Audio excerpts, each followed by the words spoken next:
Boah, krass. Es ist neu für mich, das so zu sehen, weil ich diese Szene immer anders kenne. Das ist das erste Mal, wo ich diese Szene mit einem schwarzen Menschen sehe. Bilder, Bilder, Bilder. Unser digitaler Newsfeed läuft über. Das, was wir da sehen, ist meistens viel komplexer. Als es auf den ersten Blick erscheint. Ein Kunstwerk kann einem die Augen öffnen. Wie hängen die Dinge zusammen? Und wie erkenne ich den Zusammenhang der Dinge? Augen auf. Und Kopf an. Kunst bedeutet, das Schöne zu sehen, aber auch das Schreckliche zu erkennen. Was erzählt uns die Kunst von gestern über das Heute? Und was hat das eigentlich alles mit mir zu tun?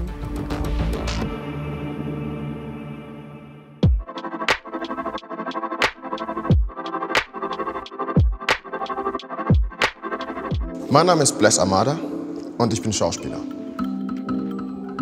Das Thema, was bei diesem Bild im Vordergrund steht, ist für mich Rassismus.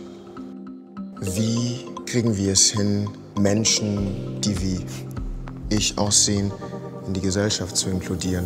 Wie erzählen wir ihre Geschichten?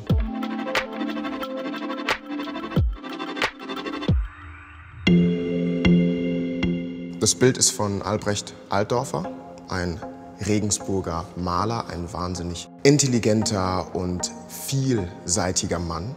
Und das Bild heißt Anbetung der Könige. Was für eine berühmte Szene sehen wir hier? Das Jesuskind wird geboren, oder die Epiphanie, wie man das so sagt. Ein zu Fleisch gewordener Gott oder die Erscheinung eines Gottes unter den Menschen. Und wie man hier sieht, sind es die heilig drei Könige.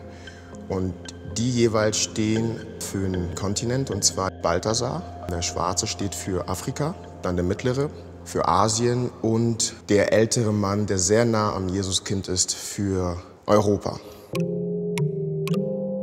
Das Bild ist wahnsinnig detailreich und auch sehr aussagekräftig.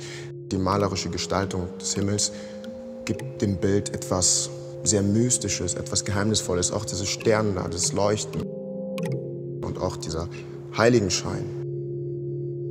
Ich finde, der schwarze König, der als Balthasar bekannt ist, er ist zwar dabei, aber nicht wirklich Teil davon. Und da frage ich mich, warum? Weil es fällt auf. Und vielleicht ja, weil er schwarz ist, das andere, das Unbekannte. Und natürlich könnte man auch sagen, okay, spielt Rassismus hier eine Rolle? Und war das intendiert? Aber ich glaube, auch aus der Zeit der Unterdrückung heraus kann ich mir vorstellen, dass es natürlich so der Fall gewesen sein muss. Und er trägt Handschuhe, im Gegensatz zu den anderen, die keine Handschuhe tragen und doch sehr nah am Jesuskind sind, was bei ihm nicht der Fall ist. Und er trägt Ohrringe. Das könnte auch ein Zeichen von exotisch sein oder von woanders her. Und die Stiefel, die sind unterschiedlich. Also er trägt Samtschuhe mit Schleifchen, während der hier kniet, robuste Stiefeln trägt. Und hier findet fast eine Berührung statt mit dem Jesuskind. Und er steht sehr weit weg davon, das, was auch für mich auch ein Gefühl von, man beansprucht etwas für sich und gibt nicht allem die gleiche Chance darauf. Und das macht sich auch sehr deutlich mit dieser Gruppe, die hier zusammensteht und er noch mal weiter weg ist und hier schon fast ein intimer Akt stattfindet und er außen vor. Und klar, aus der rassistischen Geschichte heraus kann man schon sagen, dass es ein Hintergedanke sein könnte, sich jemand auch gefügig zu machen, dass er nicht auf dem gleichen Level ist wie die anderen, vielleicht auch nicht die gleichen Rechte hat, was ja auch lange so war.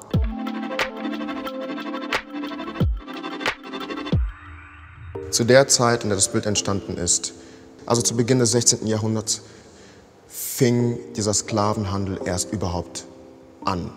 Dass systematisch Menschen verkauft worden sind, versklavt worden sind, über Jahrhunderte der Unterdrückung von Menschen, die so aussehen, wie Balthasar es tut.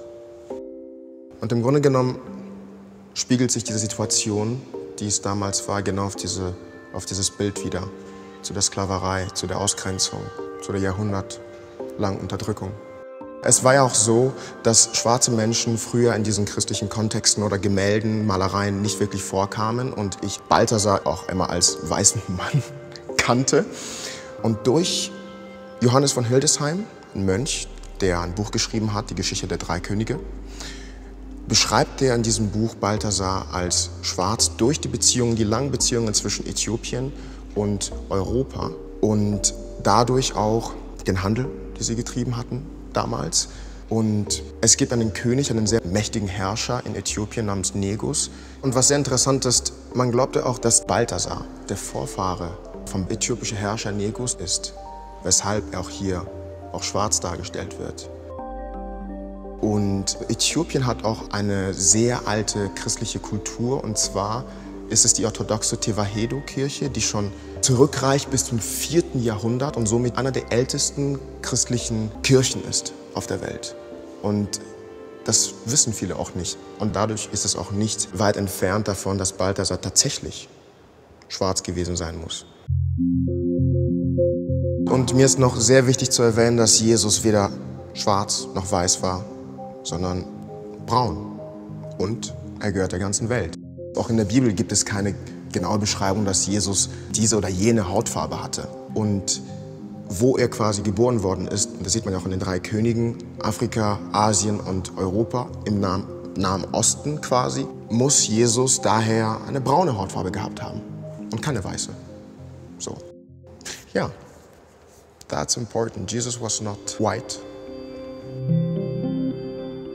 Im Grunde genommen spiegeln sich in diesem Gemälde 2 Dinge wider. Einerseits dieser lange anhaltende Rassismus, andererseits aber auch eine Bewunderung von diesen Menschen, eben dargestellt aufgrund von dem Negus, beziehungsweise diesem mächtigen äthiopischen Herrscher. Grundsätzlich mal dazu finde ich persönlich, dass anders nicht unbedingt schlecht sein muss. Anders ist halt anders, aber es kommt darauf an, wie man es bewertet. Und ganz im Gegenteil, er sieht auch sehr königlich aus. Im Gegensatz zu den anderen ist er hier voll in Rot. Total auffällig eigentlich. Wahnsinnig auffällig, was ich sehr gut finde. Und was auch zeigt, dass er ein mächtiger Mann ist. So. Und ich persönlich finde, dass man das nicht vergessen darf. Nur weil man schwarz ist oder nur weil man von der Gesellschaft anders wahrgenommen wird, heißt es nicht, dass ich automatisch schlecht bin. Ich finde, das kann man auf diesen 2 Arten lesen. Das ist nicht nur das Negative, sondern auch das Positive darin, auch diese Bewunderung.